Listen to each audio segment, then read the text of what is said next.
साल 21 अप्रैल को national civil service day के तौर पर मनाया जाता है। अगर बात सिविल सर्विसेज की करें तो भारतीय प्रशासनिक तंत्र से जुड़कर नागरिक सेवा का इससे बेहतर और कोई विकल्प नहीं माना जा सकता। इस वक्त हमारे साथ YS research foundation of public administration के निदेशक यानी कि डायरेक्टर सुशील कुमार सिंह जी जुड़े हुए हैं। सुशील कुमार सिंह जी, आपका बहुत बहुत स्वागत है ईटीवी भारत में। जैसा कि आज राष्ट्रीय लोक सेवा दिवस यानी कि नेशनल सिविल सर्विस डे मनाया जा रहा है, अगर हम बात सिविल सर्विसेज की करें तो सिविल सर्विसेज को आप अपनी भाषा में किस तरीके से डिफाइन करेंगे और क्या संदेश देना चाहेंगे जो छात्र हैं जो इसकी तैयारी कर रहे हैं उनको? सिविल सर्विसेज देखिए एक इम्प्रेशन है, एक एम्बिशन है और देश की पॉलिसी को जनता तक सीधे पहुंचाने की एक मशीनरी है। तो सिविल सर्विसेज कह सकते हैं कि ब्रिटिश काल से चली आ रही एक ऐसी परंपरा है जो विरासत में हमारे यहाँ है और इसको लेकर के 21 बरस का हर युवा जो कि 32 बरस तक इसकी उम्र होती है, उसके बाद भी रिजर्वेशन के हिसाब से छूट मिलती है इसमें भर्ती के लेकर, ऐसे 10 लाख युवा हर साल इसमें अपनी किस्मत को आजमाते हैं और देश की सबसे शीर्ष सेवा में अपने को उपस्थिति दर्ज करा के देश के लिए कुछ कर गुजरने के जज्बा रखते हैं। तो मैं समझता हूँ कि सिविल सेवा या सिविल सर्विसेज दिवस के तौर पर आज का दिन स्वयं में अपने आप में एक बेहतरीन दिन के साथ साथ कई युवाओं के मर्म मर्मज्ञ और एम्बिशन को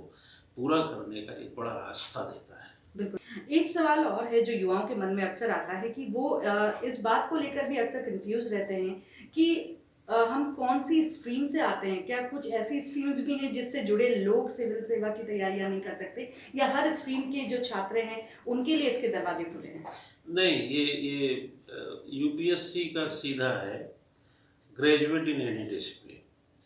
आप ग्रेजुएट हैं कहीं से भी, इंजीनियर्स हो, मेडिकल हो, आर्ट्स में हो, कॉमर्स में हो, साइंस में, व्हाटएवर आप ग्रेजुएट हैं, जो कि भारत के विश्वविद्यालयों का एक मानकीकरण, उसके अंतर्गत कोई भी अगर ग्रेजुएट है तो इसमें आ सकता है।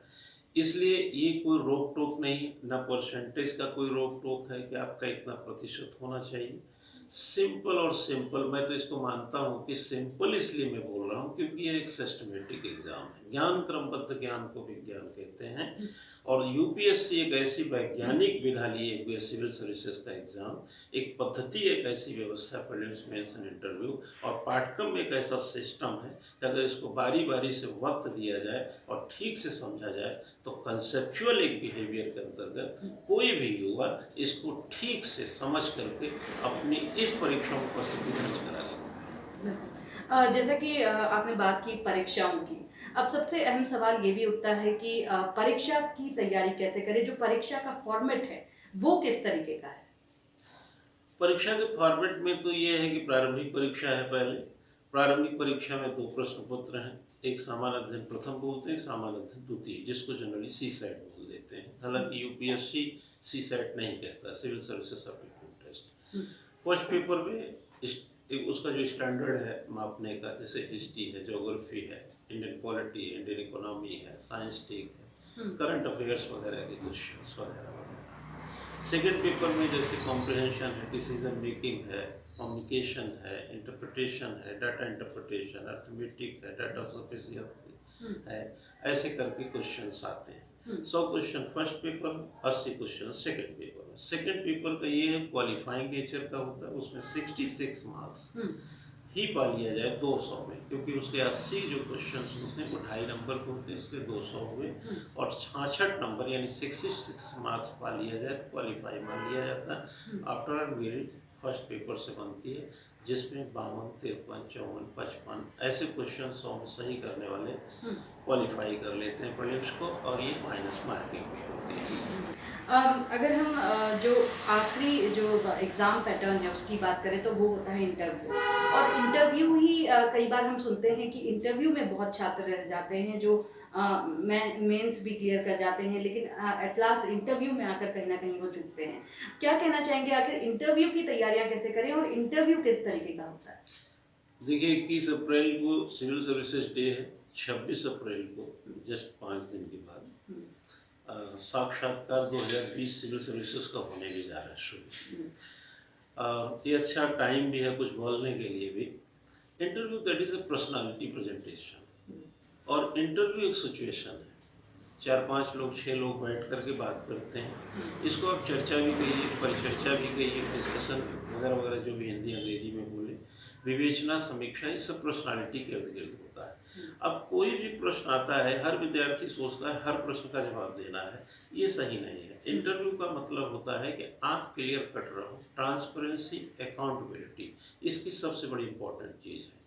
जो कहो साफ दिखे, और जो सोचते हो वो भी साफ दिखे, मतलब जो अंदर है वही बाहर होना चाहिए। अगर गफलत है तो मना कर दो, क्योंकि हर प्रश्न का जवाब हर किसी को नहीं पता, ये साक्षात्कार लेने वालों को भी पता है। यानी गलत जवाब से बेहतर मना करना होता है, ये साक्षात्कार का पहला टूल्स है। और ये प्रेजेंटेशन पर्सनालिटी का है। पढ़ाई का तो प्रीलिम्स मेंस में आप बता चुके हैं, इसलिए आप अपनी पर्सनालिटी को कितने उम्दा तरीके से पेश करते हैं उनके सामने, उस पर अंक मिलता है। तो इसलिए interview that is a situation and personality presentation, घबराने की कोई ज़रूरत नहीं है, ये बातचीत ही है। तो ये हमने बात की है सुशील कुमार जी से, जो कि YS research foundation of public administration के निदेशक हैं, और इन्होंने आज हमारे साथ महत्वपूर्ण जानकारियां साझा की हैं सिविल सर्विस परीक्षा को लेकर। उम्मीद करती हूं कि इस साक्षात्कार के माध्यम से आपको काफ़ी लाभ मिलेगा, और आगे चलकर अगर आप सिविल सर्विसेज परीक्षा की तैयारियां कर रहे हैं तो आप ज़रूर उसमें उत्तीर्ण हो सकेंगे।